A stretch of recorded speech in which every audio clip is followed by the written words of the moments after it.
دوستوں، تحریک انصاف پارٹی وجود میں آنے سے پہلے ہی عمران خان نے شوکت خانم ہاسپٹل کی بنیاد رکھ دی تھی۔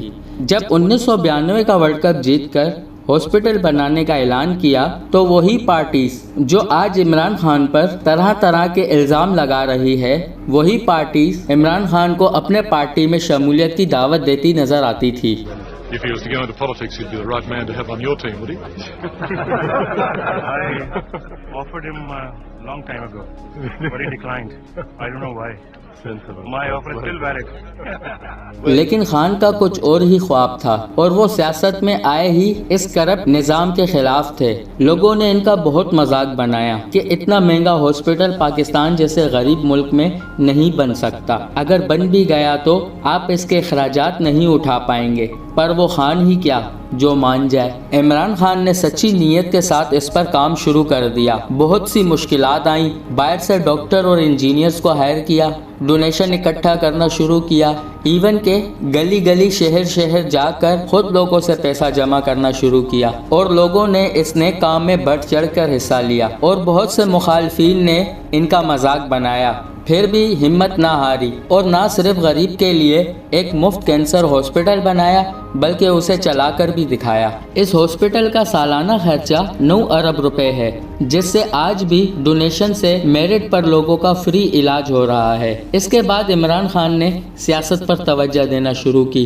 اور اس وقت اس پارٹی کو ٹانگا پارٹی بھی کہا جاتا تھا، کیونکہ اس پارٹی کے سارے ممبر ایک ہی ٹانگے پر آ جاتے تھے۔ خیر، عمران خان نے لوگوں کو شعور دینا شروع کیا، اور اس وقت بھی ان کا بہت مذاق بنایا گیا کہ آپ اپنا وقت ضائع کر رہے ہیں، جو نظام آپ اس ملک میں لانا چاہتے ہیں وہ ممکن نہیں، باقی پارٹیز آپ کو کبھی آگے نہیں آنے دے گی۔ اور عمران خان نے جب عوام کو حقائق بتانا شروع کیے تو یہی ہوا۔ عمران خان پر طرح طرح کے الزام لگنا شروع ہوئے، جواری، نشائی، کرپشن کے الزامات لگائے گئے، ایون کہ ان کی بیگم جمائمہ کو بھی یہودی، اسمگلر اور مختلف الزامات کا سامنا کرنا پڑا، جس سے جمائمہ نے تنگ آ کر عمران خان سے کہا یا تو مجھے طلاق دے دیں یا پھر میرے ساتھ لندن میں سیٹل ہو جائیں۔ اس پر عمران خان کا کہنا تھا کہ میں پاکستان کو نہیں چھوڑ سکتا، اور یہ وقت عمران خان کے لیے بہت مشکل وقت تھا۔ اور پھر 1997 میں عمران خان نے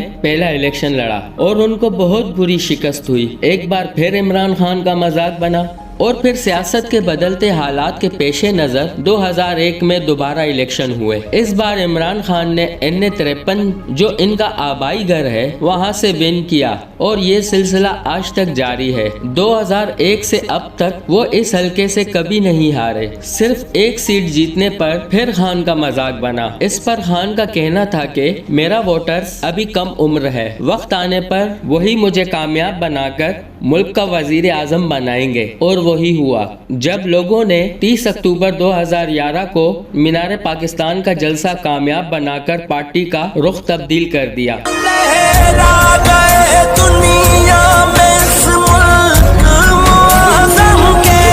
مسلمانوں کی دنیا میں نیا ایک رہنما، اور بڑی بڑی سیاسی شخصیت اور غیر سیاسی شخصیت نے شمولیت کرنا شروع کی، اور اس طرح میں اکیلا ہی چلا تھا جانب منزل، مگر لوگ ساتھ آتے گئے اور کارواں بنتا گیا۔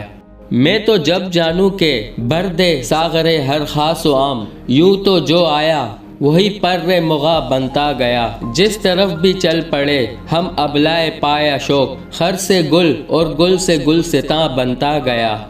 اور پھر 2013 کے الیکشن میں پاکستان تحریک انصاف نے بھرپور حصہ لیا اور جیتنے والی پارٹی یعنی پاکستان مسلم لیگ نون سے زیادہ ووٹ حاصل کیے، مگر کرپٹ نظام اور حسب معمول دھاندلی کے پیش نظر جو پہلے نمبر پر جیتتی ہوئی نظر آ رہی تھی، ہار کر دوسرے نمبر پر آ گئی، اور 2013 سے 2018 تک پاکستان میں سیاست کا ماحول بہت سرگرم رہا۔ عمران خان نے اپنے 4 حلقوں کی ری کاؤنٹنگ کے لیے الیکشن کمیشن میں درخواست کی، عدلیہ کے پاس گئے، ہر وہ قانونی راستہ اختیار کیا، آخر میں احتجاج اور دھرنا دے دیا جو 126 دن چلا، اور اے پی ایس کے افسوسناک واقعے اور پاکستان میں امن برقرار رکھنے کی خاطر عمران خان کو اپنا دھرنا ختم کرنا پڑا۔ اس دوران جنرل راحیل شریف نے ضرب عضب شروع کیا، ریحام خان سے شادی ہوئی، پاناما وہاں پیپرز آئے، ریحام خان سے طلاق ہوئی، پاکستان نے چیمپئنز ٹرافی جیتی، نواز شریف نائل ہوئے، ریحام خان کی کتاب آئی، نواز شریف جیل چلے گئے، اور پھر آیا سال 2018 کے الیکشن کا۔